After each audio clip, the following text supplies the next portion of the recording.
What's it, my people? You know what it is. Don Tony Teflon back at you. Another one. This is the original Game of Thrones House of the Dragon pre-game show.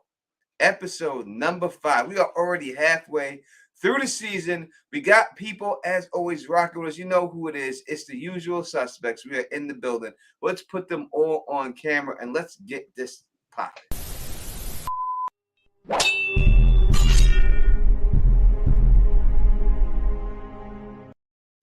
You see the boy himself, the one, the only, Bridge 4, usual suspects project. What's going on, Bridge? Phil, what's happening, dude? Phil is here. He's in the background right now. He'll be here in a second. I think we have another guest joining us too. Let's say what up to some of the people that we have here rocking with us right now. Hope Alope. Is that what that means? Hope Alope? I got that right, Bridge? Hope Alope? Hope Alope. That's a cool name. Yeah, right. Hope Alope. What is going on? The one, a member of Teflon TV, Carla Way, the magnificent singer. What an amazing channel. Listen, go check out her YouTube channel. Listen to her sing. She should be famous. I don't know how she's not. Makeup, thank you so much. And Theory, Latoya Nicole, the face slayers in the building. Roberts, another member of Teflon TV. Audrey, another member of Teflon TV, is in the building rocking with us. Dion is in the building rocking with us right now. Peter Griffin, as always, is in the building with us. Imaginary Realm, another member of Teflon TV, and you can become a member of Teflon TV too. All you gotta do is go to that membership thing, click that button, put whatever tier you want to be, and you get a lot of great stuff for doing so. So definitely do that. All right, so Bridge, let's talk real quick. And we got a new member right off the bat. Thank you so much, May Kent, for becoming a member of Teflon TV. We truly appreciate the support that everyone gives us and everything like that. It's no doubt about it. We're gonna leave you up there for a while. Such a beautiful picture. Everyone deserves to see that. All right, Bridge. Last episode. Scale of 1 to 10. What do you give it? You know me. I mean, they've all been 10s for me so far. I've loved every single one of them. It's difficult to. I'm not sure I use the same scale though as most people. Somebody actually take a step back. Most people have like a scale of like 10 is like once in a blue moon, and like 9 is like really good, and 8 is still pretty good. Like for me, I'm such a quantitative type guy. It's like if I didn't get 100 on a test, I was really pissed. So it's like a really good episode could be a 10, and also a phenomenal episode could be a 10. So yeah, I'm not saying it's the best episode ever, but for me, it's in my scorebook, it was a 10. They've all been 10s. I think it was, to me, I give it a 9, 8.5 to 9. We got Gray Area in the building rocking. What's up, Gray? Camera, but she's Hi guys. What's going on, Gray? What did you give the last episode? What did you think of it on a scale of 1 to 10? Episode 4, scale of 1 to 10. I'm gonna give it a 9.5. 9.5. So what's the difference between like a 9.5, like a 9.6, and a 9.4? So, like seriously, I just want to. All right, fuck it. I give it a 10. Woo! I give it a 10 because there's really no difference. I was just trying to save the 10. No, I was just trying to save the 10 for like when we get into some crazy shit. But yeah, it was a 10. Like I really liked it. It told us a lot of, you know, like books. For book readers, I feel like it was an amazing episode. And even if you didn't read the books, it was still an amazing episode. They do know how to tickle people from the books fancy a little bit, right? I mean, it really does feel like with Condell on board that they have an actual fan. You know, that's what makes Kevin Feige so good when he does the Marvel, because he's an actual fan of the comic books themselves. And you could tell by the way he does the movies, or at least the old movies. I don't know about these new ones. But so that's the way I feel about this dude when he's there. Like it feels like this. And like Dan and Dave feel like, I don't want to say a money grab. I think they thought that it could make money, but they weren't actual diehard fans of the book series. Yeah, I think towards the end they fucking hated it, actually. Like they were tired of it. They wanted to move on to other stuff. Yeah, it's what's up. Can I actually defend them for a second? I hear no. So I'm just kidding. All my friends, like you guys, and pretty much everyone that I talk to universally think that like, ooh, they made their money and they gave up. I don't know. Like, I don't know them personally, so I just give them the benefit of the doubt. Like, this is probably my favorite show of all time. Like Spartacus is up there. Like, you know, there's a couple of shows like Battlestar Galactica. But like, I have a lot to thank for Dan and Dave. Like they created literally possibly my favorite show of all time. It's like, who am I to say, like, I don't know them. Who am I to say that they gave up at the end? Like, I don't know. To me, they did a great job. I love them. Thank you, Danny Dave. Bridge, I would kill you. No, listen, I appreciate that they brought Game of Thrones to TV. But like, to me, once they passed the source material, they were over it. Like, they were over it. After Hardhome and the Battle of the Bastards, it was more about, let me shock them. But what made Game of Thrones so good was all of the early on shocks, like the Red Wedding, Ned dying, like those were all earned things that you felt could happen. But then when we got into season 7 and 8, it was just like, what, bro? It was kind of like Marvel. It was kind of like Marvel, where it was unrealistic and like you didn't see things coming. And like, I'm not gonna sit here and hate on them, because one of my friends actually went to the Game of Thrones season 8 episode 3 premiere, and she's really like, she talked to them and they really thought we would like it, and they really wanted us to like it, because they asked, I don't know if it was Dan or Dave, but one of them asked her, they were like, so was it good? Did you like it? Did you like it? You're not joking, right? You really liked it. So yeah. Real quick, let me do one line from episode 3. I did love episode 3. It's like, look at Barrington Dane. He's looking over at Sandor Clegane, who's all scared of fire. He's like, Clegane, we need you. Like, I loved it. To be honest, I loved it. Right. So again, this is a call-in live stream, which means you can call in. The number is going across the bottom right there. If you don't know what, you see it right on the scroll down there. The number is, so hopefully you call in, 781-990-8509, 781-990-8509. Phil, what's going on, brother? Not too much. I will go even further than what Gray was saying. I think they checked out after, sorry, Bridge. I think they checked out after the Red Wedding. I think they were fans of that. That's what they wanted. I've heard them say leading up to it, especially in some of the behind the scenes DVD commentaries and stuff. I'm not saying they didn't become fans or they were completely checked out, but they never really thought past shooting the Red Wedding. When they presented it to George and tried to do the property, that was all they thought about from a television standpoint. And to give them credit, the first 3 seasons were some of the best adaptation from book to show and anything ever. So you got to give the devil their due for those first 3 seasons. And then the 4th season, they still relied on source material. And then it's sort of like a puncture wound happened, and then it dripped out just because I think they wanted to get to Star Wars, but that's a different story altogether. And your other question from earlier, I would give this about an 8.5, 9 type episode, and almost for the same reason Gray said, so I can leave room to give a higher score later, maybe even on this next episode. We'll see. All right, so we have some pictures. We're going to show them right now of some upcoming episodes. Has not aired yet, but HBO released these, so this trailer, so we can show them, that means. All right, so we're going to go through and we're going to try to flip through, and everyone can give their comments on what they think is going on in these pictures and stuff. All right, that's the plan. So, all right, so the first shot is a dragon flying. Have we seen this picture yet, or is this a new one? It's new. That's new? Yeah. I just want to say I love Caraxes, and I just posted like that. I saw that on TikTok, that trailer. HBO posted it on TikTok, and he's so bow-legged. So not only is he the throat goat, he's also bow-legged. I think he's just the cutest dragon. I don't know about the cutest. He is, because he just looks so different than all the other ones. And I think Miguel, the direction that he gave Paula Fairfield, the sound designer, was he's the emo white boy that nobody loves or some shit. Okay. And I'm like, oh, so he's Daemon. He's Daemon. I could see why people would feel that way about him and everything. It's hard for me to find this thing now. Where did it go? Oh, there it is. All right, here. All right. Anyone else have any comment on it? Yeah, so I love his sound. Like, you know how like Drogon and all the other dragons in the past, they sound like, I don't know, like animals growling or whatever. His is such like, it's almost like a magical sound that you would have in like a video game. You know, he's like, it's really a nod to like what dragons should be. He's so cool. I love Caraxes. And I hated him at first. He's always been my favorite dragon. I hated the way he looks, and now I'm so in love with him. He's awesome.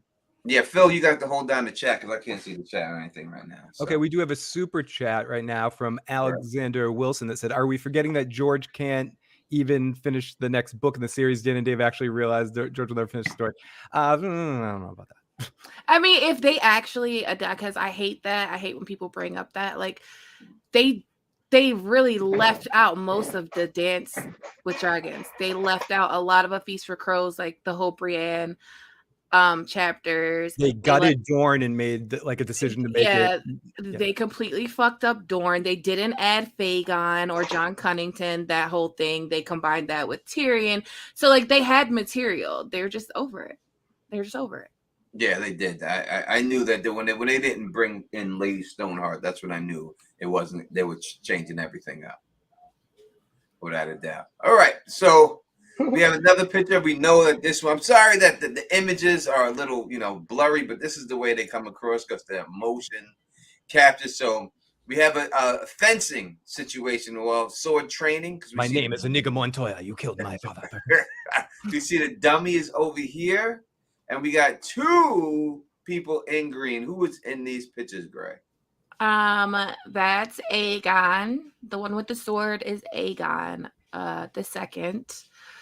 The other one is probably Aemond One Eye. I'm not sure. Yeah, it probably would be that. Bridge, what do you think? What you would say? Yeah, I'm not sure who I know who Aemon One Eye is casted as, but it's the back of his head, so I can't tell. I'm so pumped. Like I love the character Aemon One Eye, and the actor's awesome. We've gone over this, but he's an actor from The Last Kingdom. He's going to be great. It's going to be really good, I think. I just think that whoever's swinging the sword does not know what they're doing. Like they look terrible doing it. The hair looks crazy. It just look unorthodox. Yeah, they have the Rosanna Dana hair going on. Like I'm Rosanna Dana with the side hair and stuff. And yeah, it does look fencing, and I like that's awesome, David. Inigo Montoya is looking for Malleus the Monstrous. He had 6 fingers. Yeah, so it is. They're searching for the 6-fingered man. That's who the other person is. Yeah, it does look a little. I can't. It doesn't look that great. This picture. All right, next picture again is a better shot of them fencing, but. So it must be 2 dummies. There's 1 dummy here, 1 dummy here. You can see a better, clearer shot of his face. Yeah. And Tony, we do have another super chat donation again from Alexander Wilson. They weren't over it. They just cut the fat from the story. They made the biggest show in the world. The viewership didn't fall off in season 7 or season 8. I don't know. The ratings were terrible, though. Like I'm sorry, my dogs are flipping. Even my dogs hate that comment, but I just like the ratings were terrible. Viewership couldn't drop off if it ended. Like if it's over, viewership can't drop off. This is a completely different show. Like House of the Dragon, it's completely different than Game of Thrones. It's a completely different showrunner. Like this Ryan Condal loves A Song of Ice and Fire. He's very big into the lore. He's read all the books. Like he wouldn't even let Miguel change a name. Like he had to pull rank. Like, no, you cannot change Rhaenys' name. No. Yeah, just because they sound too close to each other and stuff. That's just not, to me, it's not a good reason. So I'm glad he definitely did pull that one. All right, next is I think this may have been a scene we could have seen already. The boat sailing, Rhaenyra's boat, you would think. And everyone's favorite person, Otto Hightower, when he's saying to her that her son, he's got to get her son ready. Speaking about Otto Hightower, how did you like this actor's portrayal of not the character itself, but the actor portraying him? How do you like the way he's pulling this off? Phenomenal.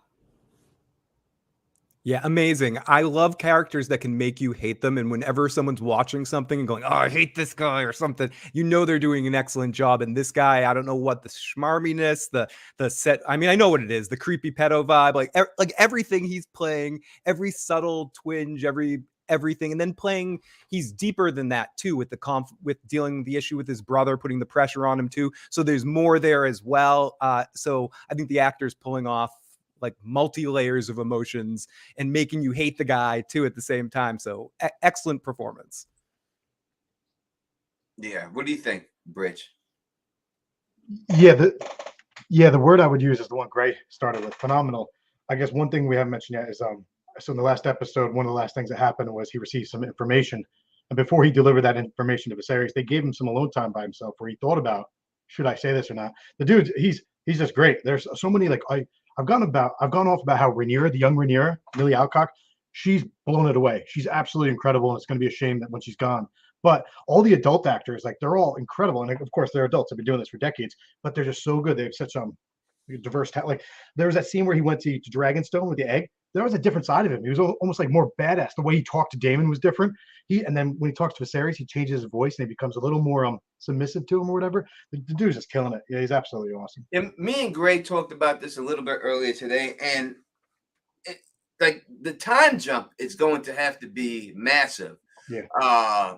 Because is that good though, that the time jump is going to be that big? Is it going to mess the show up, do you think? I know we got another super chat. I see it up here. I'm back on screen from my Alexandra Wilson's. Thank you so much. So I'm not talking about House's viewership. I'm talking about how GOT had monster ratings in season 7 and 8. It was still one of the most popular shows on TV.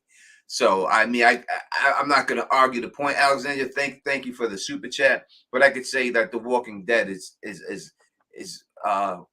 relatable to that. Yeah, people still did go back to watch it, even though they didn't like the show. People still did it. You know what I mean? So that's the way I would look at that whole situation. But yeah, I think when it comes down to it, and they show that the age jump, because Rhaenyra, once they show her, she's got to come 3 babies deep, right? It's not like she's just going to be pregnant, and they could only have 5 episodes left, right? So it's going to be 4 episodes after this episode left, and how far are they going to go with it in these 4 episodes? So she's got mad babies to pop out, you know what I mean, and everything. So these kids are going to be grown and everything else. So do you think that that's going to hurt the show? Do you think people will accept? I mean, you have to accept it, but do you think it will actually hurt the show or when they do this next time skip? I think the time jump that we're gonna get between episodes 5 and 6, I read that it's supposed to be 10 years, a 10-year time jump between episode 5 and 6. I think if viewership stays the same, this will probably be one of the biggest shows ever on TV. And we're going to be in Westeros for a long time. If viewership doesn't stay the same, which I think there's a possibility, a lot of people are going to be jarred by this time jump. I think it might not be as potentially big as it could be.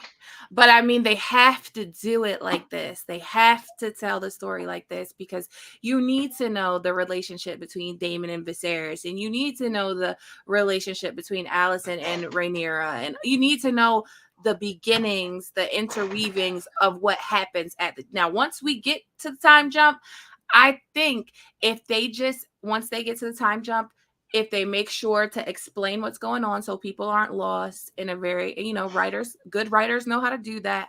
And it's action every fucking episode. I think they could pull it off.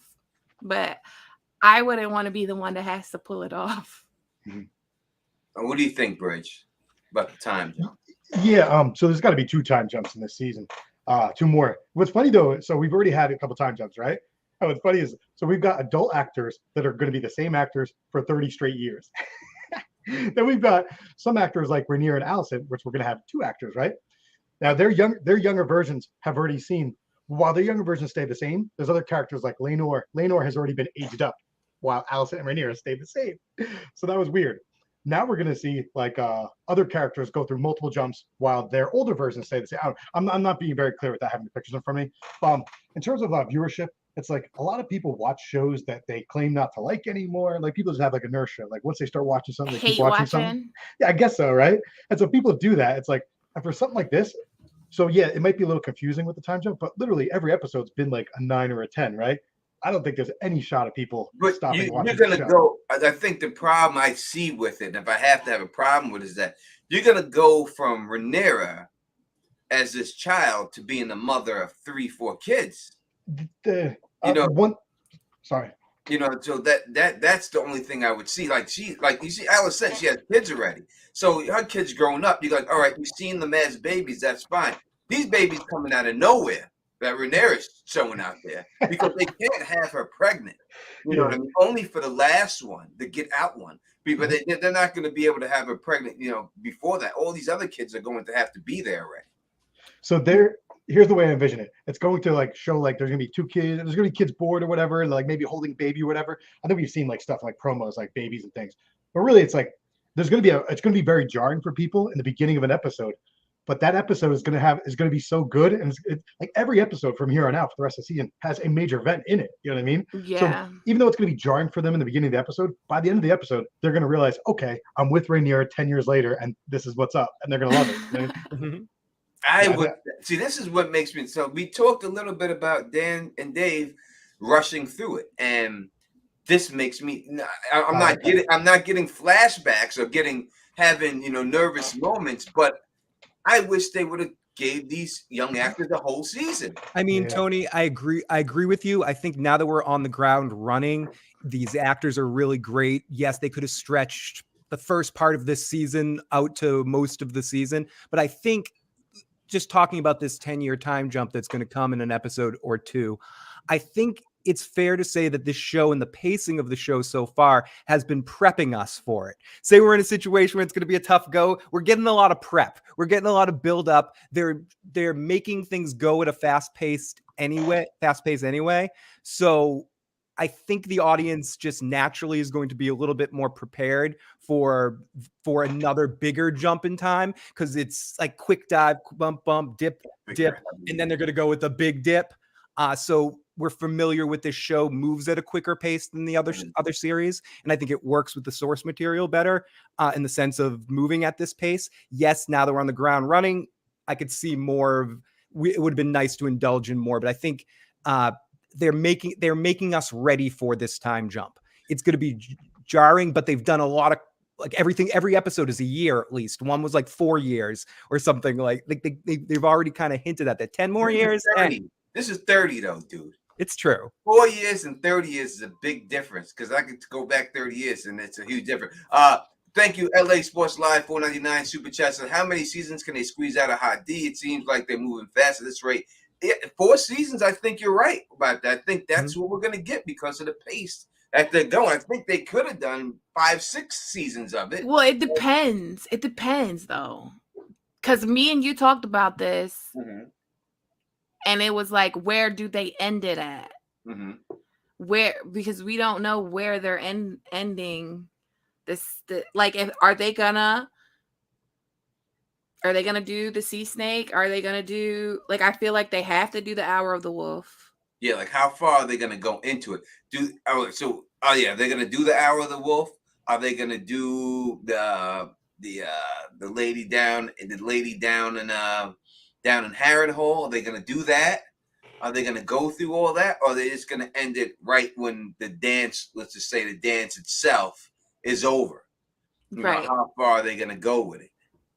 I think when the dance is over, that's when they're going to end. Yeah, I don't think we get the Hour of the Wolf either. Fernando, That's bullshit. They gotta do it. If they don't do that, I'm gonna be pissed. If they don't do the Hour of the Wolf, if they don't do like who's ruling now, like if they just cut it at Dragonstone at that scene, I'm gonna be hot. It's gonna be real difficult. First off, make sure you hit that thumbs up for your boy. All right, we got over 430 people watching. Let's get them thumbs up so we can get some more people up in here and everything else. Dave Lightbringer says they will do the Hour of Wolf for sure because it's the biggest Stark moment. That would be the reason to do it, but I could see them. That doesn't. I mean, it truly doesn't have. It does have a lot of bearing, but they could cut that whole thing out and just go right to the end and just right to the end and get rid of that. Can I say something real quick? Of course you can. Okay, so I think that they're gonna do it because I feel like in season 2 they're gonna really play Cragen Stark and Jacaerys's relationship up a lot. I think it's gonna be the mushroom version of events from Fire and Blood, and I think he's gonna come. They gotta do it. Don't leave that there. They're giving it to you on a plate. Don't leave that there. I think they can condense the whole thing, you know what I mean, and give you a little bit of it, but not the fullness of it. We're not going to do any spoilers, right? I could do, spoilers. We could talk about it, but we can't do that here. Fred Hampton is my hero. Says, "Damn, I almost missed y'all." Yeah, well, thank you that you didn't, man. Fred Hampton's my hero too, 100%. Shout out to the longboard, by the way. Oh yeah. And let me give a shout out to the Westerosi Ninja I see in the building rocking with us right now. I haven't seen him in a while. What's going on to you? All right, so this is a picture of older Rhaenyra. In this picture, not much we can take from this photo. So we'll go on to the next one. Tony, we do have a couple of voicemails whenever you're ready. All right, this is a better shot of her face. Let's take those voicemails right now. Okay, first one is from, let's see who this is from. I'm not sure. Hey guys, it's LML. I'm just chilling here watching your stream with no old ladies or old lady dragons nearby of any kind whatsoever. I know, that's why I said I wasn't sure who it was, because I wasn't sure if who was going to be calling in that moment. Sorry to interrupt your message, David. Dragons nearby of any kind whatsoever. Quick thought. I think that the time jump, first of all, brave story writing choice to do it. But like Bray said, it's needed. I think when it's all said and done, like by the time we're end of the first season and into the second season, these first 5 episodes will just feel like a very detailed prologue for the war, which is essentially what they are. Because when we come back to episode 6, we're getting real close to the war now, and we're on track for it. So I think it'll work. I think it is brave. It might be jarring at first, but I don't think they'll lose viewers. And I think when it's all said and done, it'll just be like, wow, they spent so much time on the prologue setup. That was really fun. But it's going to become a completely different kind of show when the war starts. It's going to be a war show. And a lot, so it'll be interesting to see if they can maintain the subtle acting that's working for it right now into the war. Those are my thoughts. See you guys later. Have a good stream. 100% appreciate the comment, and I agree with you on a lot of them points. But again, I could still see if they showed her pregnant before this, or gave some inkling that Rhaenyra is going to have a baby. She's coming out with a tribe. You know what I mean? As a grown up, it's not like she's coming out with one baby. She's coming out with a football team. You know what I mean? So it's just, to me, it's just gonna be like, where'd these motherfucking kids come from? Like, goddamn! Goddamn, shorty, you've been working it. You know what I mean? Like, at least you see Allison, she's got babies. So when they get older, it's gonna be easier. People say, all right, these are these kids grown up now. But she also gonna have 2 more. Yeah, that's gonna be a problem, and her kids are gonna have kids. You know what I mean? So it'd be mad. Not yet. Are they married yet? What, her kids? I'm speaking in code for people that haven't not read Fire and Blood. I don't think they're married yet. No. But narratively, I think the time jump works because I think Rhaenyra will have Jacaerys and Luke, and Joffrey will probably be a baby because there is a picture from a trailer where Laenor's holding a baby, and we know the 2 other kids are there, and it looks like what happens after a certain person's funeral. Mm-hmm. So I think if it picks up there, it could be explained easily. It could be. I'm just saying. I hope it works. I don't think they're gonna lose viewership about it. I just think it's going to be, Yo, real quick, my microphone. I didn't realize my mic was my webcam. It doesn't even have a mic. Yeah, people were saying you're typing a letter to the manager there. Yeah, and I had it on mute. I'm like, how could they hear me? Oh, this whole time I've been like I've been like burping and stuff and drinking. I didn't realize that my mic is the freaking camera. Yeah. You're getting hot, Mike. Don't pull a Jesse or Jesse Jackson. Or a Leslie Nielsen in Naked Gun.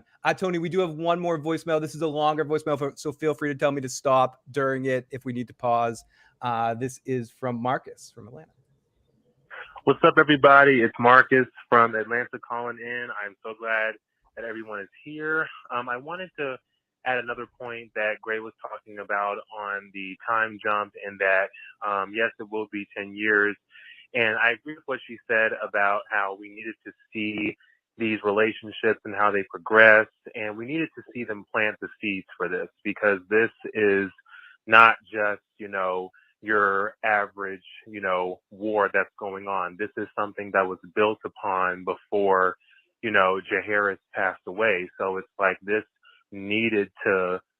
progression needed to happen. It needed to be there. And when it comes to the time jump, I think that they're going to handle it well, but it is going to heavily rely on the performances of the actors, especially Emma Darcy and Olivia Cook. And I think they're going to be phenomenal. So I have no doubts whatsoever that they're going to pull this off. And it's going to be cool to see the consistency when it comes to Rhaenyra and Alicent in terms of their characters and how they are, because it's great to see how they become the people that they are. And I'm really glad that they told the story this way.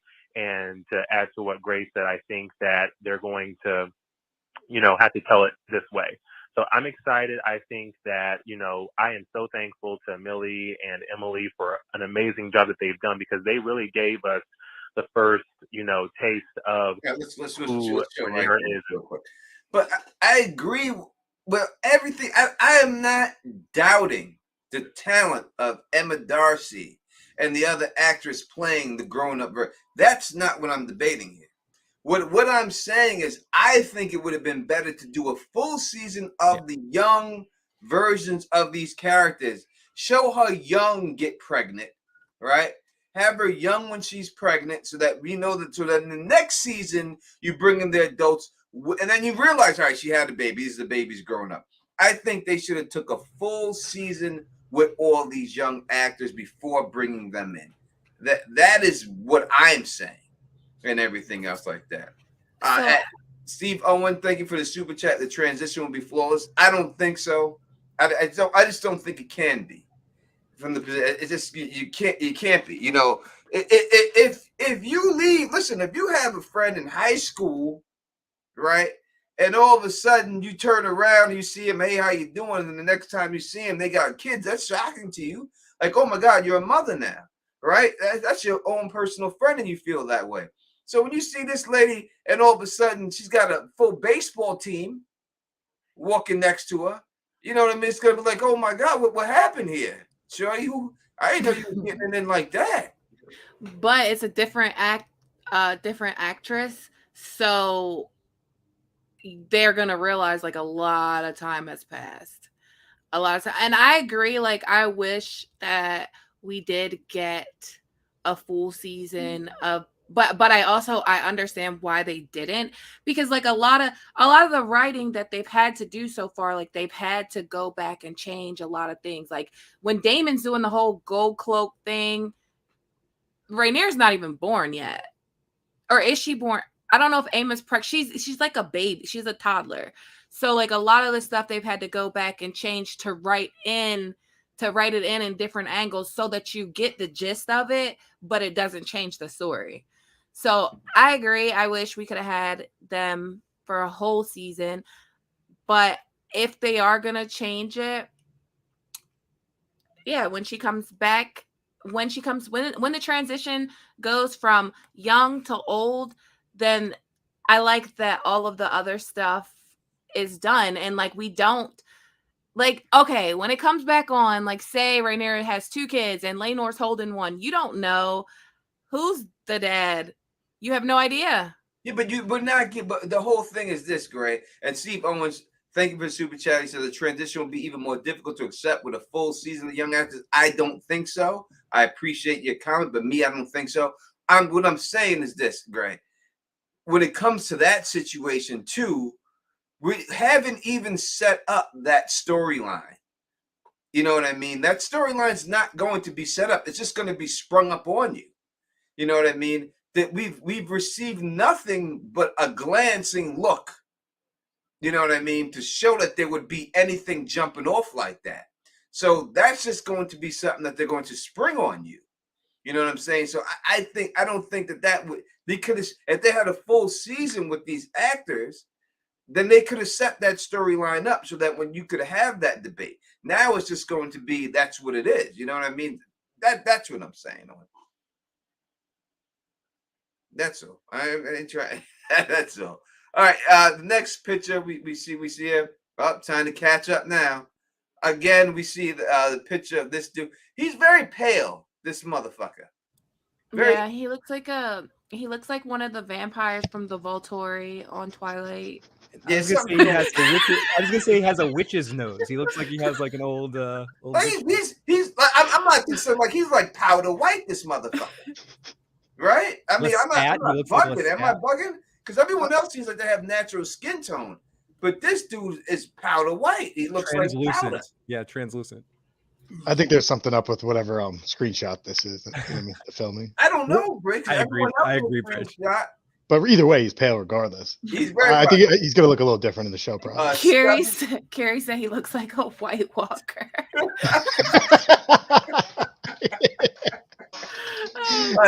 That's good. Stubby Wan Kenobi said, "Thank you for great name. How are you going to judge something you haven't seen? The same way we mean judge something you haven't seen. I'm not judging it. What I'm doing is giving my opinion on what I think it's going to be. That's what the show is about. It's about opinion. So that's what it is. You judge everything. Everyone judges things. So that's what I'm doing. I haven't seen it yet, but I'm giving my opinion what I think. I hope to be pleasantly surprised. No, because look, you look right here, you see she's a normal skin tone. It's the same trailer. This dude is extremely white.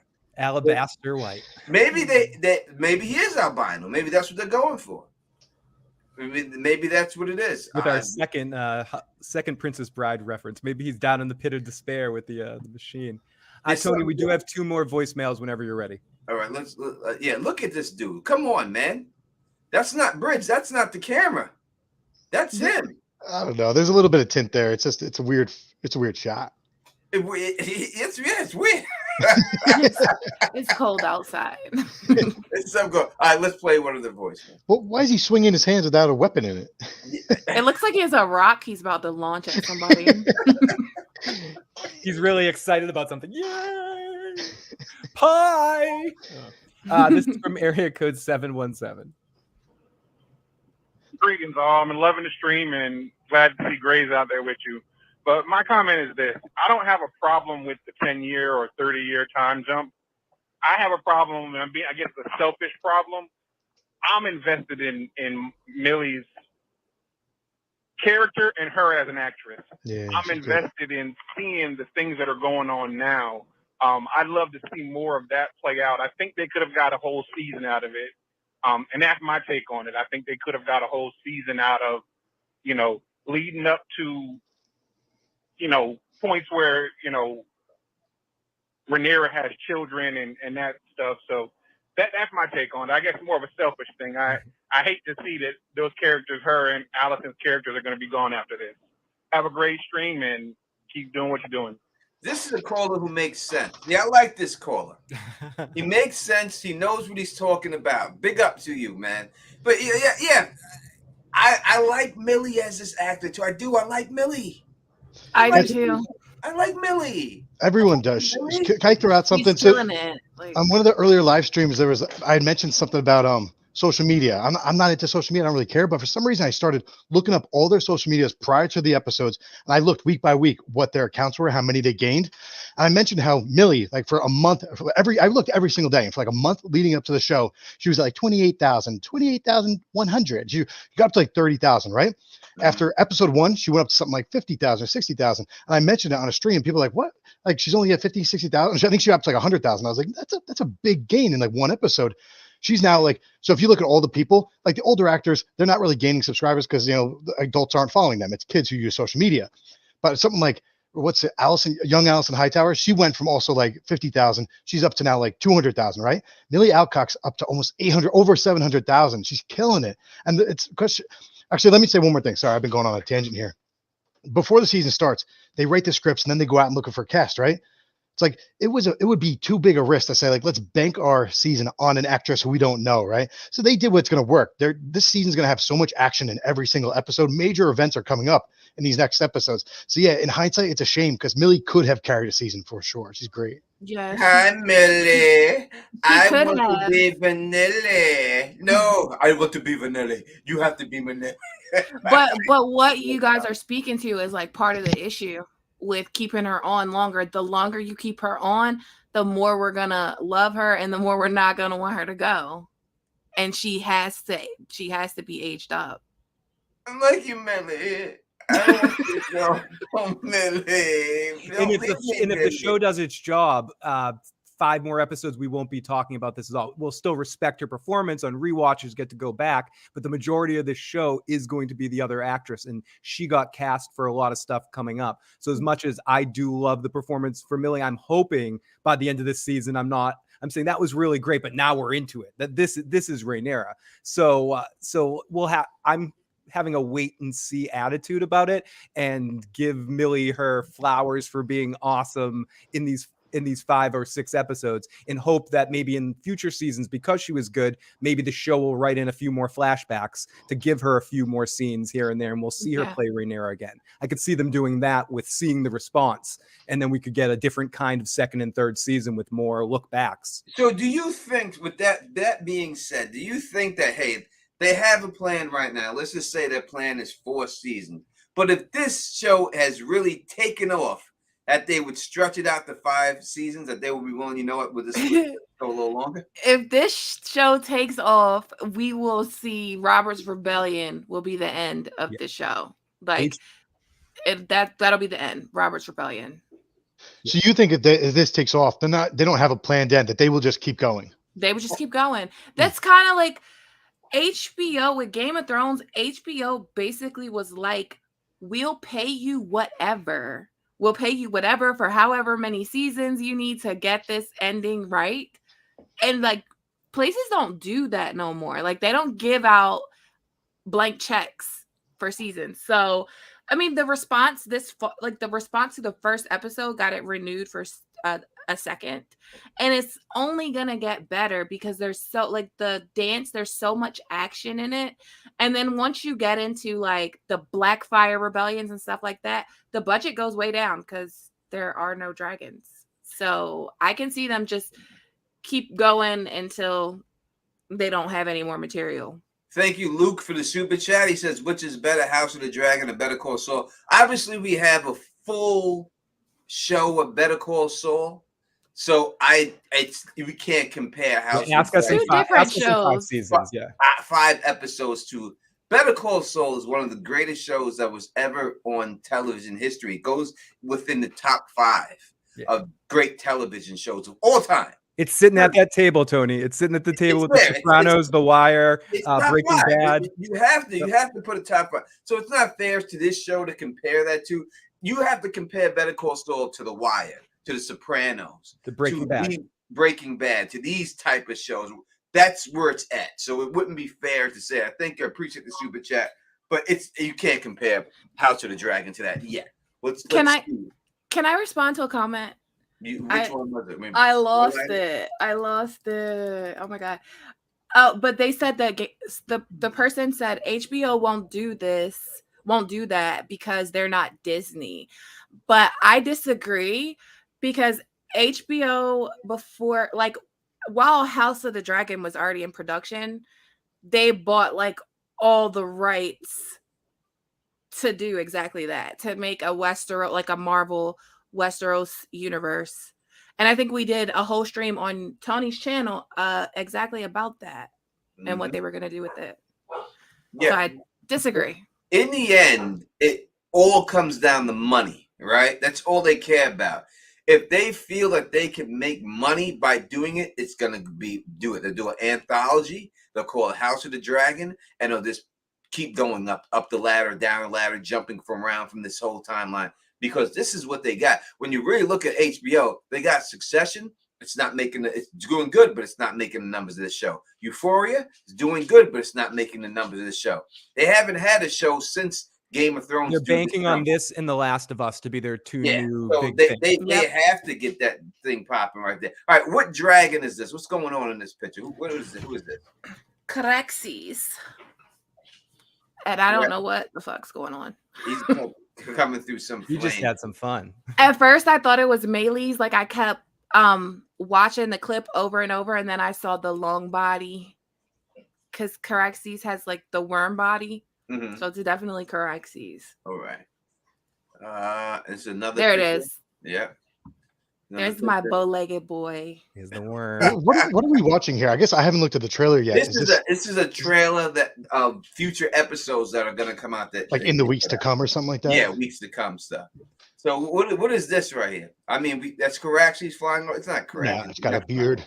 It's got a saggy throat. That's a Yeah. Vagar. Yeah, that's definitely Vagar. And who's the people in the picture? Impossible to tell. Wherever But the- Vagar's been hanging out, just like when he decides to leave his nest. I don't know. Not gonna lie, the brown Dorn? looks Dorn. Yeah, Dorn. Yeah, it does Looks look like Dornish. Dorn. All right, I could see that being Dornish. That's going on. there. If you think Look at this right here. All right. potentially That's the picture I was talking about. All right. So we were just talking about this. real quick though, real quick. Greg, Yeah. just think Essos possibly. Essos. Essos. All right. Mhm. All right. Oh yeah, someone said Pentos. Exactly. It could be Pentos. This looks like an Adams Family All family right. So portrait. we just talked about this. So when it jumps, this is what it's gonna jump. Whoa. Where are you seeing it? I've never seen this footage. Who are these people? That's They why put I'm it. saying, HBO right? put it on. HBO put like little trailers on Snapchat and TikTok. Who has Snapchat and TikTok? I'm almost 40 years old. What do you Get it? Get it? All right, Sign now, up for- see, y'all were laughing about me when I told you there was a football team coming. Now you see it, and now you're not laughing anymore, right? So when she just shows up Wow. with the goddamn little rascals, right, and Stymie in the back, right? When she's over here chilling with Buckwheat and Stymie, all of a sudden she just goes walk through the door. This is going to be a shocking situation. Right, and this is not going to be this. That's why I'm saying if they would have did at least if they would have did one full season of the other and showed her at least get pregnant. Showing up 1, 2, 3, 4, 5, 6 motherfuckers, man. She's got the Brady Bunch going on there right now. This is big. What up to the Red Lipstick Club? I see you, Anna. What up, girl? Thank Anna, hey you. boo. We love you. I think we got over 530 people watching. Make sure you hit that thumbs up for your boys. Share it to all your make sure you friends. share it to all your people out there. We gotta get this thing go popping and stuff like that. Call in 781-990-8509. We would love to hear your voices, especially if you're from Australia and you're a singer. We love to hear your voice. We do have 2 voicemails Dude. whenever you're ready, Tony. she hit a, I actually looked up the note. I went to my piano. She hit a high B. I'm just like she's not just good. She's really good. I don't know Like, how- really Yeah, good. she's amazing. Hey, I don't know how she's not. And I think she has a YouTube. Carla, if you have a YouTube, drop because I just seen the cover. Yeah, I've seen the I cover you don't know did. how she's not famous. I mean, she's amazing. She deserves to be famous. Like I've worked in this in the music industry for many years of my life, and I would have signed her if I was a record executive. There's no doubt I wouldn't. I would sign her. I would sign her right now and get her out there. So look, can we go through these people? Should we say that, or is that spoilery if we talk about No, who they are? If you say the names, did HBO put this out? Yeah, no, but people who haven't like read the story, they don't know who. Who's saying the names of these people? Okay. Let's start right. Can you see the arrow? Like, Yeah. Who's this right here? Servant. Handmaiden. Yeah. Huh? Handmaiden. All right, right here. Jacaris. Lou Ceres. All right here in the back. I don't know who that is. Jacaris. No. Maybe Can another be. cert. Oh, okay. I see what you're saying. So you're saying that the boy with her hand on her right side, that would be Jacaris, you're saying? Yeah. Okay, I see where you're going there. And then this person back here behind. No clue. All right, this person here. Lenore. All right, with different hairstyle. Who is This right here. Lucaris. All right, And then the baby Lenore is holding is Joffrey. Is it? that's Joffrey. Can Joffrey. I just throw out a name? I'm not going to say any spoilers. I could be way off. Tell me if a name rings a bell. Coral Corbray. Could that be Coral Corbray behind her? Oh, that could be. Right? I'm trying to. Is that who I'm thinking of? No, that's who you're thinking of. The Squire. Yeah, she was like them dark curls, them dark curls strong. For real. But that's the Not whole. This is what I'm saying. Corey This whole Bridge. situation right there that Ronnie's talking about, Roni's talking about, Tenderoni Nicole is talking about. It is we haven't gotten there. You know what I mean? But listen, so say for example, it's Carl Corey. Yeah. Corey. So say for example, this pops up on your screen and you see these children and then you hear the green saying, oh, they're this and they're that, and you're like, oh, so you're gonna look and you're gonna examine and you're gonna hear like all the shit talking in the green side and on the black side. So they're gonna give you the exposition in a fun way. They will, but don't you think it'd be better if you seen the people like at least flirt with each other or show that there's some type of attraction other than this boom, this is here it is? Who says that doesn't happen before? I mean, it should have happened, you know, when they were young, because they coming back full grown, these kids. Like this is already a done deal. You know, so I'm just saying I don't know. I just think that they should have did. Me personally, again, I'm just gonna say they should have did a full year with them child actors and Millie and everything else, and then moved over to that and everything else.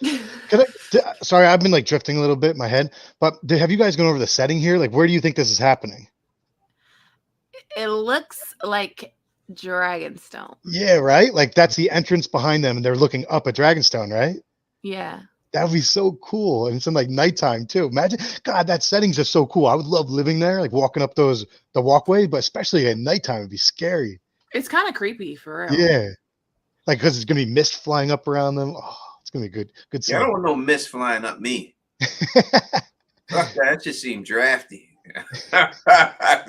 To answer Meg's question, it's just a trailer that HBO put out. I don't think it's an episode 6 preview or episode. It's just like this season, this will happen. This is what they're gonna. Yeah, this is to come. This thing. So that's why we're allowed to show it right now. You know what I mean? Because this HBO put it out. If they could put it out, we could talk about it and everything. What up to my brother Fernandez? See with the super chat. Appreciate that. Hold this thug mug up for you. Really, really, really appreciate it, man. Carlaway, yeah. Someone put Carlaway's YouTube channel in the link, and everyone go subscribe to her. I'm saying she should be famous. I don't know why she's not. She's just amazing at what she does. She's famous to me. She is famous to me too, without a doubt. Tony, we got a bunch of voicemails. This is area code 413.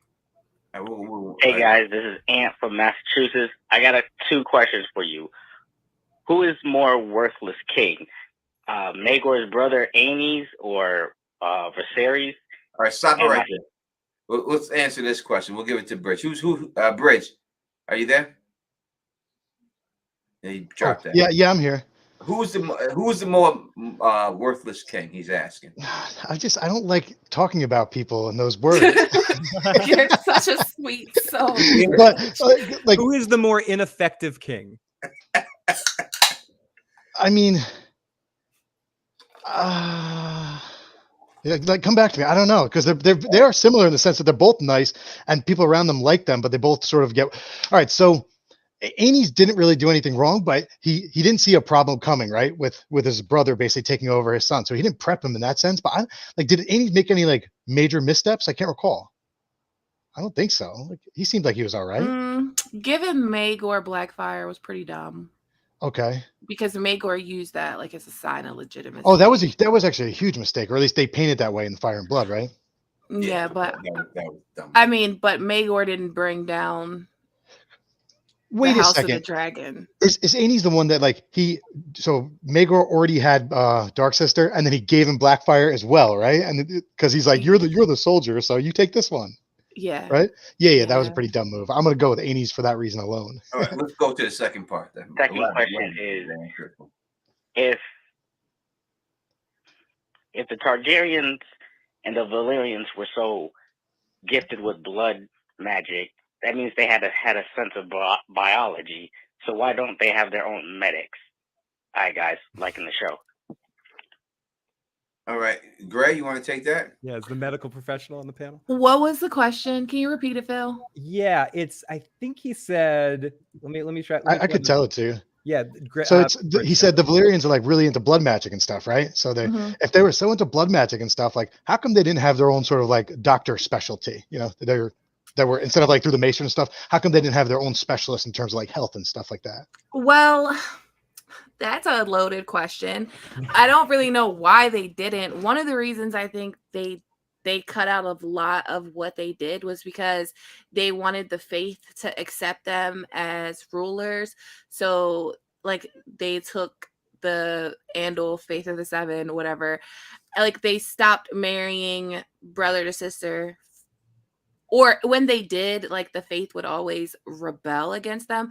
But a lot of most of the fire mages and things like that died in the Doom of Valyria, and I think they lost a lot of their magic.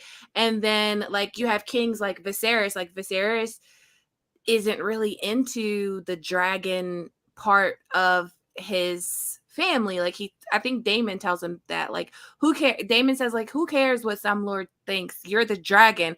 And Viserys has never embraced that part about him. Like he's always kind of wanted to just be a people pleaser and be normal. Like he rode a sickly dragon once and then it died. Like he just never embraced that part of him. And then when it gets further into like the history, or not further, closer towards a Game of Thrones history, you have like Baelor, who like burned a lot of books and stuff. So they don't have it anymore. What's going on in this picture right here? What are we looking at here, Bridget? Without getting into spoilers, it's like when and where. That looks like it's two dragon riders, one being Craxes and one is I mean, can I say the name? I'll say the name. I think it's gonna be Lena on Vagar. They're going for a little flight with him. Yeah. They're playing bumper cars. I agree. This is some type of them just hanging out with each other and stuff. With Gray's favorite dragon. Yeah. All of the dragons are my favorite. It's so weird though, because he looks so weird. Yeah, what happened? Say it again. No, I'm just saying, like, it's weird because, like, you know, I always say Craxes was always my favorite dragon, and then I hated the way he looked at first, but then it grew on me. But every time I see him, I'm like, that is a weird looking dragon. But I do love him, I guess. It's his legs. His legs are so weird. He's bow-legged. I don't know. It's just the whole. Don't be talking about my dragon. You got Daemon here holding his hand up like he's telling her to jump over to my saddle. Whoa. Like he's Fabio. That's what he does look like. I can't believe it's not Baltar. He looks really corny. I can't believe it's not Baltar. I can't. Let's see the next picture here. All right. So. Ooh. So we oh, that's Breakbone. Yeah. And Christian Cole. Yeah. Yeah, he's like he's winding up here, and boom! Oh!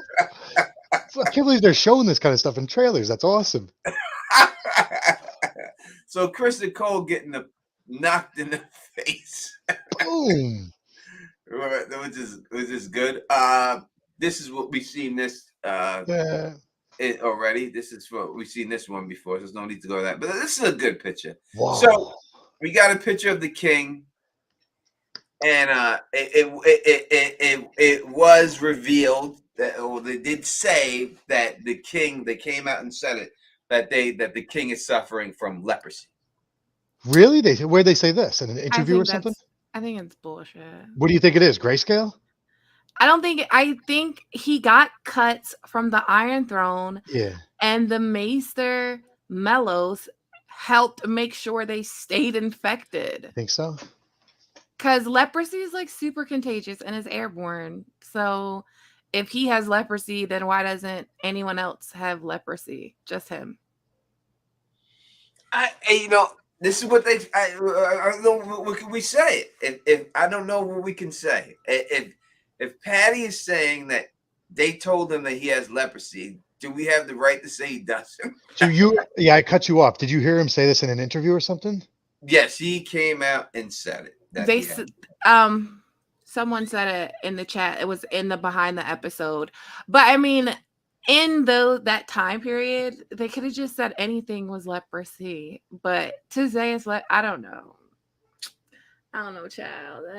I mean, they got him with the mask on his face. And every time you see people with leprosy, you know, in these type of things, they put him with these masks on, and it says like that. For what it's worth, you can't trust everything in these interviews because I can't think of anything specific, but I know for a fact sometimes the actors say things that are incorrect with the lore of the show, and they just let it slide and they post it on the official YouTube channels anyway. And sometimes they could tell you, they could have told him, yes, you have leprosy, because they're not going to tell him, yes, the Maesters are poisoning you until you die because of a secret plot that's been going on for 100 years. Like, they can't tell them. I don't think they could tell him that, because then that would change his acting. But the thing I just want to play devil's advocate since I don't buy into the conspiracy theories. Just think about how long he lives with this disease. And it's like, if they're really trying to kill him, is this their way of trying to kill him over 25 years? Like, what are they doing? Yeah, if he's got syphilis, he's got it bad, boy. Let me tell you. If it's making you cripple like that, That's you got a bad case. And all that. Marcus Jones, thank you for super chat. I'm gonna tell you what it is. The anti-dragon conspiracy. That's why he's not getting better, in my opinion, and it's foreshadowing the fall of House Targaryen. So that's the Maester conspiracy, I believe. It could be, and as LML just put on there, the Maesters could have given him leprosy. They are the ones who could have provided him with the disease of leprosy to get him to this point and everything. You know, so it does not eliminate that theory. If he does have this disease, we know this from real world history when the Spaniards, the so-called conquistadors, came to the United States of America and gave smallpox blankets to all the native people that lived here and killed their children and killed all their babies and everything like cowards that they did. You know, these things do happen. And it could be a situation that happened like that. It could be. There's no doubt that they could have given him this disease, and it could be from the Iron Throne somehow. I don't know, but I'm just saying that this is what they're saying. They're saying it's leprosy. The reason I was saying because of the Iron Throne is because, and I'm not saying, oh, the Iron Throne's rejecting him. I was just saying that because they zoomed in on the throne cutting his finger, and then those fingers fall off and stuff just stuff like that. But I mean, it is what it is. Like you said, it could still be the Maesters, even if they say he has leprosy. Whatever it is, it doesn't look good. Yeah, it looks bad. Whatever it is, I don't want it. Yeah, whatever it is, I don't want it in his suit. He's aged really bad in this picture. Like he looks like shit here. I kind of think that mask looks badass on him. I mean, his hair is gone. He's balding. Yeah, he looks like shit in this picture. And he's not really that old. Like, he's 45, 50 at the most. Earlier in the chat, Sydney Taylor, I think it was, asked me what I thought of the sex scenes, and there were like 2 really hot sex scenes in the last episode. But the one of poor Allison just like laying there, like not doing anything, and then she got some gross older guy with like disgusting things all over his back. Oh, poor girl. That was a hard scene to watch. Yeah. Tony, you ready for a few more voicemails? Yeah, we got a bunch. So let's go through. Area code 857. I'll make my statement quick. I agree with Bridge was saying. You know, it's hindsight. I didn't really like Emily, or whatever her name is, Millie, my bad, until like last episode. You know, like it was really annoying seeing like a nagging teen, but it's realistic, and I actually appreciated it in hindsight. I just think the older actors again will be better, and just the story will be better. I do agree with Tony saying how the time jump with how Rhaenyra not wanting kids to having kids is just really weird. For like non-book readers, but overall, the story's gonna go so fast. It progressed really well, and I like that they're addressing time jumps because I didn't know Ned was in King's Landing for a year. I never read the books. So A Song of Ice and Fire, only Fire and Blood, and Duncan Ned. But it's gonna be a good show, man. Like 3 years waiting, I don't care what they do as long as it's done well, you know. But yeah, appreciate you. Thank you. No doubt. I agree. You know what I'm saying? I hear what you're saying, but you know, again, when the reality is that she's gonna come on screen, and she's gonna come on screen just like this. And when she rolls up like this, is it going to be shocking to people? Like, yo, this chick just rolled up with mad people. That's the only thing. You know what I mean? That's what I'm saying about it. So, we'll see. You know what's interesting though? She's like, since we've all fallen so in love with Millie Alcock, like she's got big shoes to fill, right? When she comes into play and when she takes over. Now I've seen the actress, I think it was the younger one, Millie Alcock, said that they were told not to even talk before. So they didn't interact because the time jump, the characters changed so much during the time jump, they didn't even need to talk to each other. But I've seen a couple of those, like, it's weird. I didn't see this trailer apparently, but I watched like the inside the episode things, and she's interviewed and she seems really cool. Like she seems really like smart, or whatever. So if that carries through into her character, I think she seems like she's going to kill it. She's going to be a great Rhaenyra. I think I'm not doubting how good she's going to be. I'm just saying it may be shot. What is this? Does anyone know what this is, or we can't tell? Can't tell? No, there's a shadow, someone walking through it, but it looks like it's a building, not a cave, right? This looks like a Someone building. guarding someone in the bed. It's definitely a bed. Oh, it's a bed? Where are you seeing a bed? There's a kid in the bed, right? I see bed, pillows. This right here, the pillow. Yeah, and it looks like a Yeah, small headboard, footboard. Oh, I thought that was a doorway out to like outside. Yeah, it's so smoky. See, Bridge, you want to live here? This smoky ass place. Yeah, it's probably Dragonstone. Let's see. This is nothing. We've seen this in earlier trailers, so we know what that is. Seems like she's in the small council at this particular time, right? Yeah. Like she's holding court. That's a good point. Yeah, it looks like she's at the lead chair of the small council room. She's gonna kill it. Yeah. I fell in love with her when she was in that Ready Player One movie, and she was like a robot and Avatar, and I was like, oh, this girl's cute, even though it was a cartoon. I was like, I'm in love with this cartoon. And this is Gray's favorite dragon. Vhagar. Oh, speaking of Vhagar, I think we might have a special message. Oh, I heard you boys talking about me, and I know you're waiting for me to show up. This is Danny Vhagar, and I just wanted to say I'm on the way. I may have taken a wrong turn somewhere back a mile or two, but I'm coming. I found this sweet little girl. She's on my back, and I'm giving her a ride. Her name's Lena.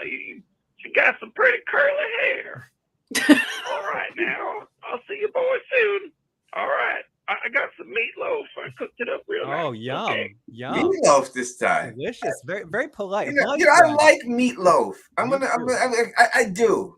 I prefer it with tomato sauce than gravy, but I like meatloaf. Do you like it better with? I like barbecue sauce. Oh, I love it with the good marinara sauce. Is my favorite meatloaf.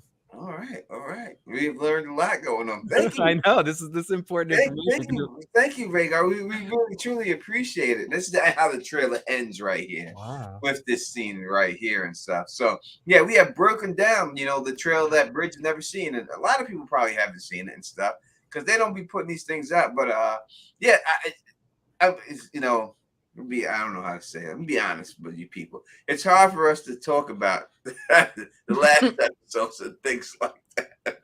So this is good for us to be able to go through these things that we haven't already seen and everything else. So it's much better for us to do these streams with these pictures. With stuff. actually something, so we don't have to talk around things as much. Yeah. Tony, we do have a few voicemails. This is from area code 518. This is Christina from Albany, New York, and I think that the time jump is going to be interesting. Jarring, yes, but I think it's going to be interesting because you don't usually see big prestige television shows do these sort of things. So I think it'll be cool to see how they handle it. And while it would have been cool to get an entire season of the Rhaenyra actress character, I think it'll still be, it just gives us something to talk about, like how we're doing right now. And I have full confidence that they'll do it right. So that's it. Bye.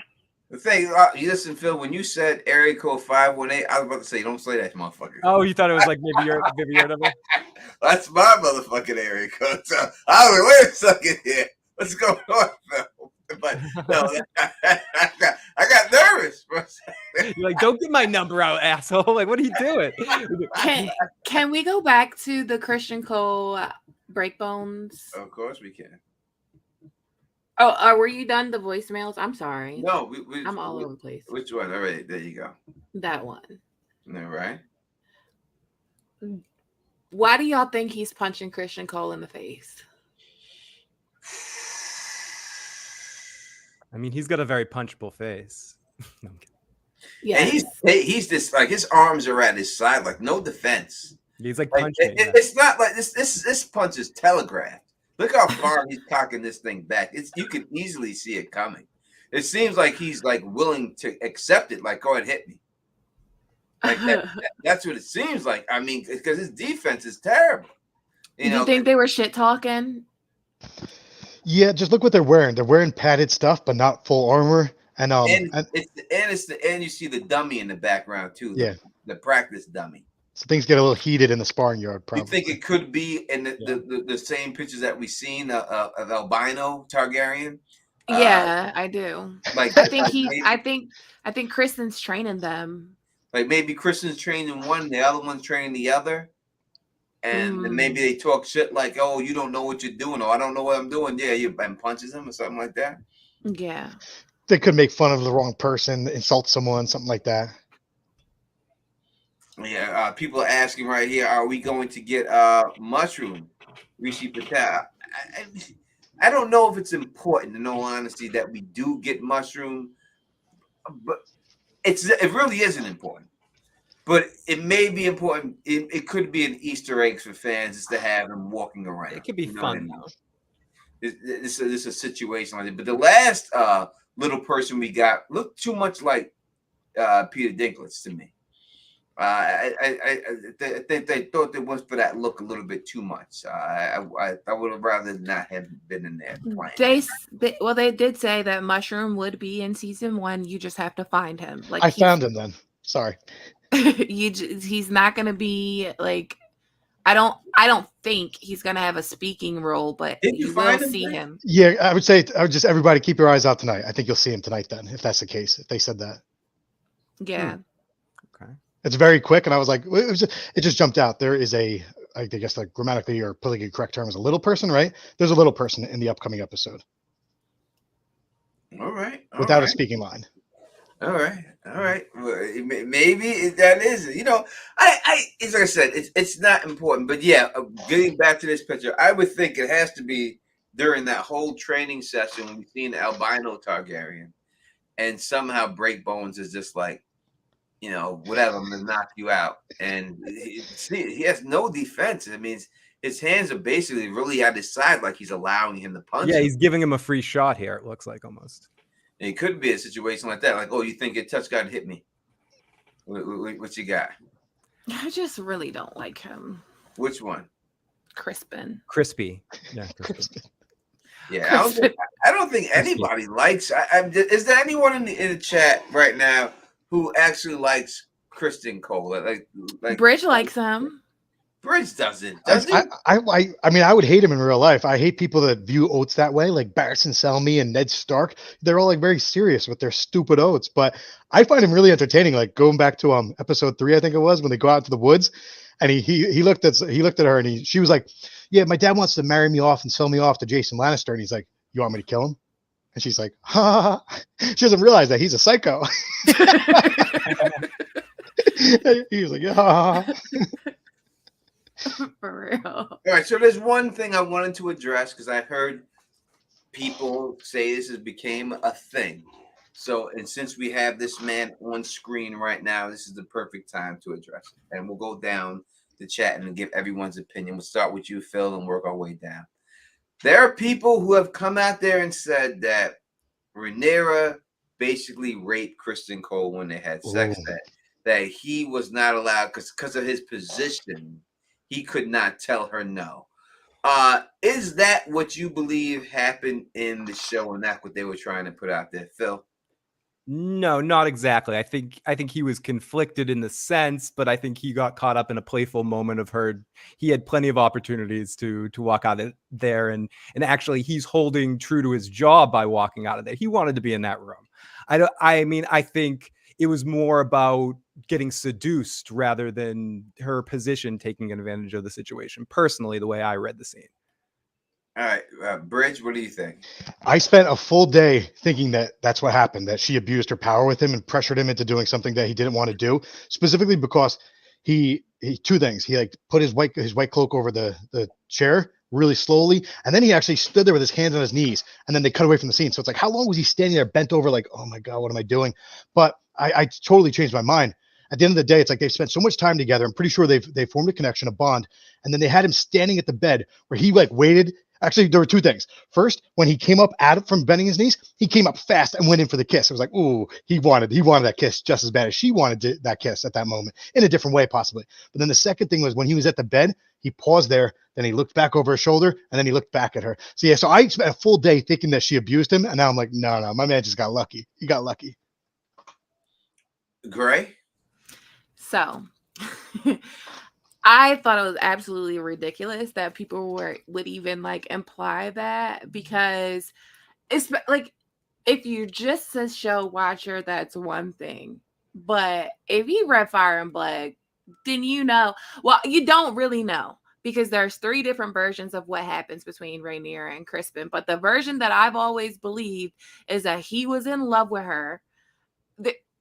There's only a few things that make a man like hate your fucking guts. Do tell. And one is that he loves you and you don't reciprocate. So I always thought that was the case. He loved her and it was never that serious for her. It was like, okay, I can have fun with my sworn guard or whatever. But one of the people that commented on, because I like went on Twitter rant about this, because I was just like disgusted, because we see knights that actually do keep their vows, and I feel like if Rhaenyra propositioned Sir Barristan Selmy or Arthur Dayne, or like the only people that's gonna break their vows to bang is like Jaime Lannister, Sir Luca Moore the Lusty, like these guys, like Barristan would have never done that. I don't care what she commanded him to do, and she never even commanded him.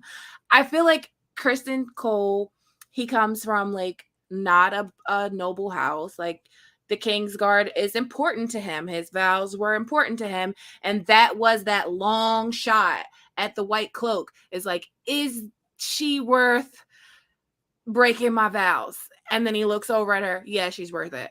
And that was all it was to it. So I feel like anything like talking about consent and trying to change the definitions of rape, like I didn't like it. And I felt like it wasn't needed.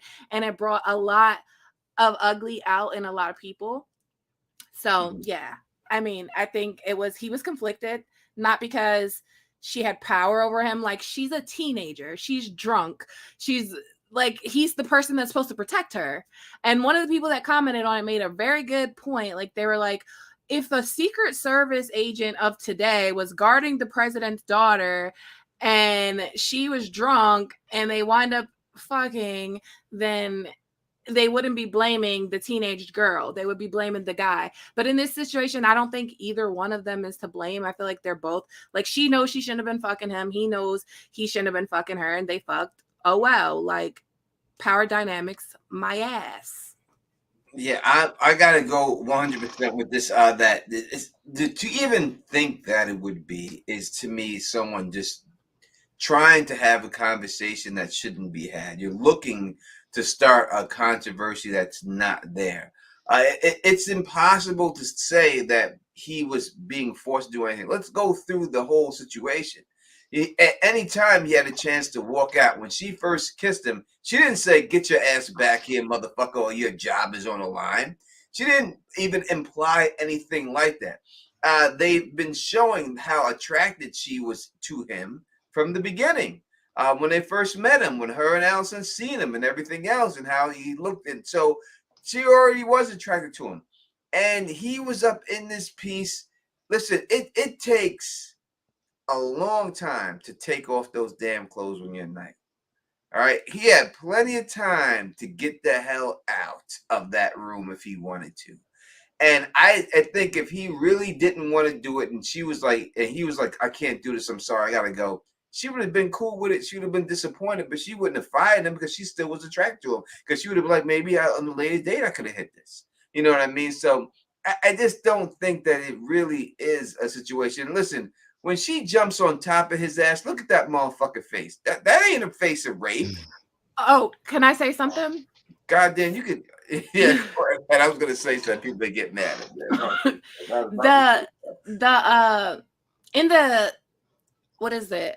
Game of Thrones official podcast, Fabian Frankel came on there and he talked about like how they wanted, like how Game of Thrones in the past hasn't like brought a lot of humanity into the sex scenes. Like it's almost, they're almost all inhumane.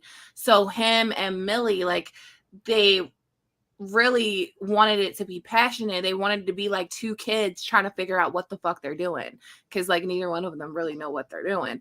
And it was consensual and it was 100%, like they like each other. Like it's not like, come here boy and do this thing, and she's like, it's not. Either way, like both of them are wrong. But both shouldn't have done it. But he would have been in less danger had he not fucked with her. Yeah, I just want to quickly, going back to when you first were speaking, you mentioned a guy called Jamie Lannister, and you said like someone like him would break it. Real quick, as the only Jamie Lannister fan on this panel, I just want to say that I am a Jamie. I'm a Jamie Lannister fan. I too. love Jamie. Jamie's like my favorite characters. Real quick, while he was traveling around in the Riverlands in the books, a special girl that he knew actually from a long time ago, she threw herself at him, and he didn't break his oath with her. He broke his oath one time, and it's for one person whom he loves, his loving sister.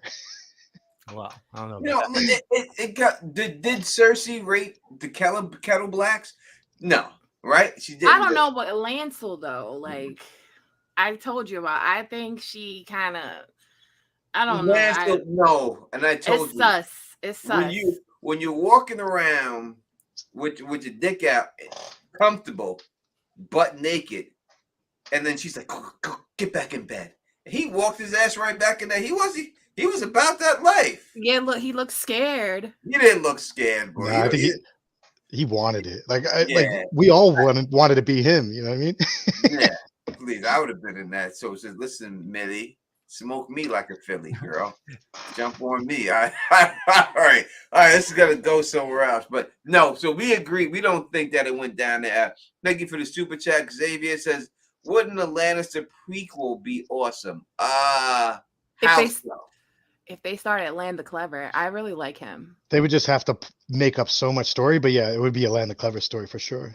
That would be the only prequel we could. I mean, unless you do a Tywin, young Tywin killing the reins and casting it would have to be a young Tywin show. I would think if you gave me a young Tywin, just a one season. Well, show. you could do the War of the Nine Penny Kings. So you get like so Tywin. If they go up to, sorry. No, just with three cool characters. Like I basically want to give a shout out to what's his name, the Blackfish. You get Tywin, like the Tywin and the Blackfish. You get Stephen Baratheon. It'd be pretty cool. Mad King Aerys. So if they take House of the Dragon all the way up to Robert's Rebellion, we'll get all that. Yeah. You would. Free your mindset. Thank you for super chat. Hello, everyone. I love when you have everyone on for the pre-show discussion. Keep it going. I thank you. I love when they all come on, and it's very good. I see people in the chat. I've seen a couple of comments in there. People saying LML join the panel. He's always welcome to join the panel. He knows that anytime he wants. You just got to tell me. We'll see if we can get him on here next week. You know, I usually don't ask people to come on during streams. It's not fair to put people on the spot like that. But I'll talk to him. Maybe hopefully we can get him on here next week, and he could have a full panel or rocking with us instead of just jumping on for a couple of minutes and stuff. Tony, but as we start to wrap things up, we do have 3 more voicemails if you want to jump to them quick. Yeah, let's do the voicemail before we get up out of here. Okay, area code 702. So I hate that voicemail. We're sorry we have Littlefinger greeting you on the voicemail. He is a dirty son of a bitch on the phone. Is that Alice? I think that's Alice. Who's Alice? It's not Alice. Message. It just triggered. Anyway, I just figured I'd call in my little weekly thing just to say hello to everybody, especially to MJ and my son and stars. And love you all.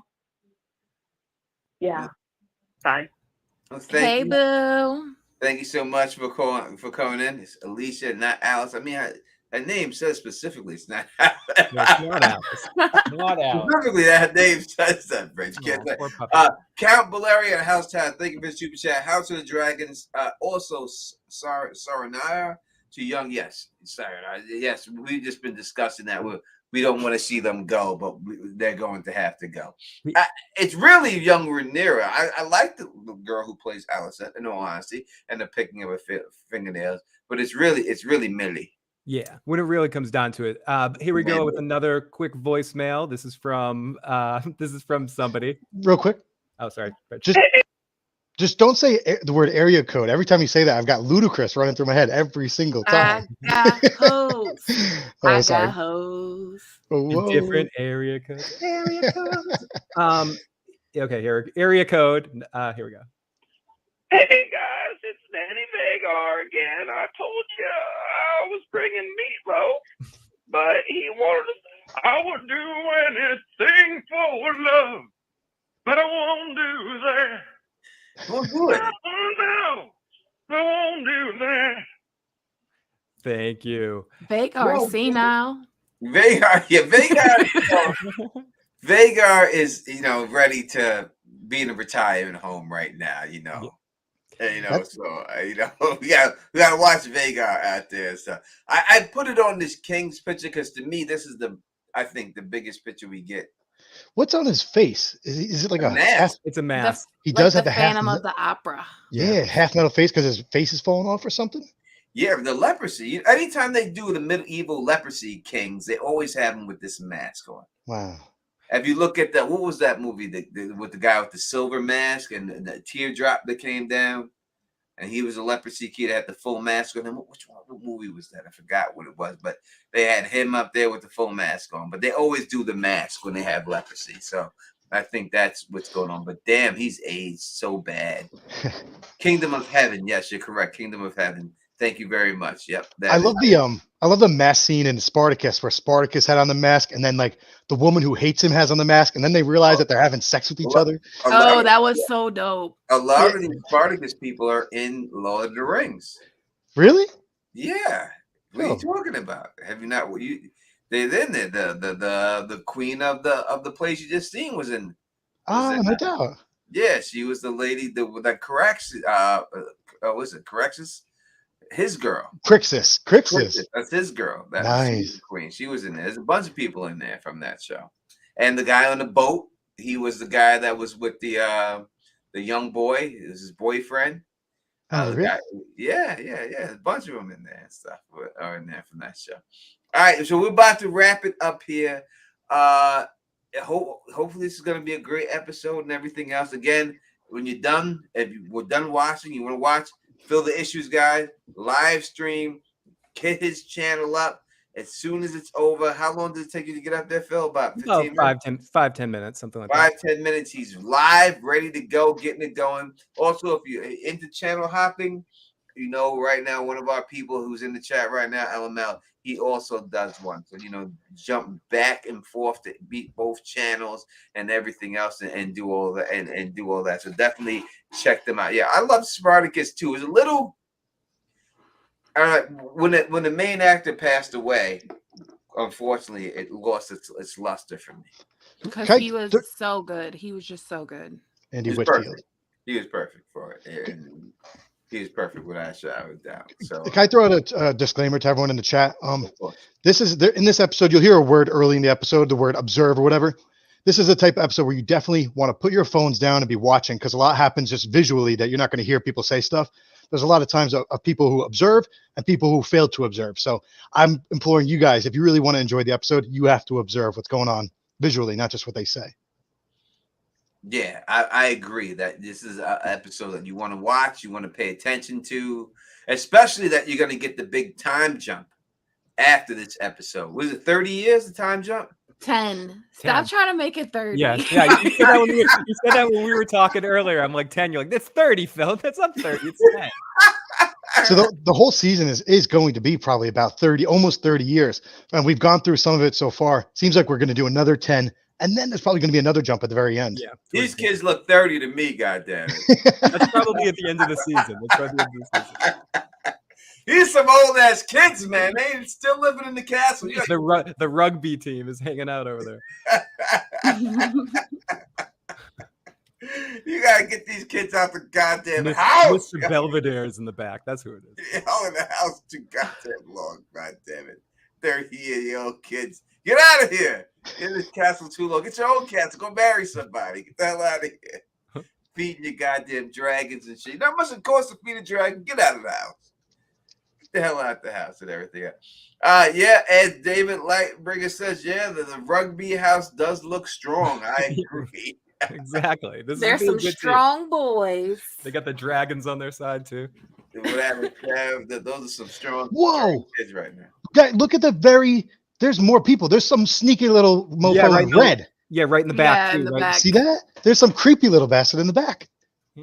I think that's like they It's probably right have a wet nurse. No, this is a little kid right here.